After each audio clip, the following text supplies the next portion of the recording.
ఈ నెల 10వ తేదీన పెద్దపల్లిలో జెండా చౌరస్తా వద్ద పెద్దలు మల్లేశన్న గారు, రాములన్న గారు, రాజేందర్ అన్న గారు, యువ మిత్రుడు సోదరుడు సాగర్ భాయ్ గారు వాళ్ళందరూ కూడా ఈ యొక్క సదర్ పండుగని మొదటిసారి పెద్దపల్లిలో చేయడం జరుగుతుంది.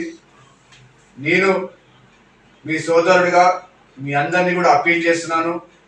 మనం జరుపుకునే ఈ సదర్ పండుగకు ప్రతి ఒక్క యాదవ్ సోదరుడు పెద్ద ఎత్తున కూడా తరలి వచ్చి ఈ యొక్క సదర్ పండుగను విజయవంతం చేయాలని కూడా మనస్ఫూర్తిగా మీరందరికీ కూడా చేతులు జోడించి విజ్ఞప్తి చేస్తున్నాను.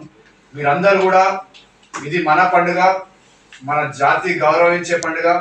ఈ యొక్క పండుగని అందరితో పాటు కులాలకు రాజకీయాలకు అతీతంగా కూడా జరుపుకుంటున్న పండుగ కనుక మీరందరూ కూడా పెద్దపల్లిలో సాయంత్రం 5ంటికి మీరందరూ వచ్చి ఈ యొక్క సదర్ పండుగని పెద్ద ఎత్తున కూడా, అంటే పెద్దపల్లి ప్రాంతంలోనే ఫస్ట్ టైం జరుగుతున్న ఈ యొక్క సదర్ పండుగని పెద్ద ఎత్తున విజయవంతం చేయాలని కూడా మనస్ఫూర్తి కోరుతూ సెలవు తీసుకుంటున్నా. నేను మీ అనిల్ కుమార్ యాదవ్, రాజ్యసభ సభ్యుని. Thank you.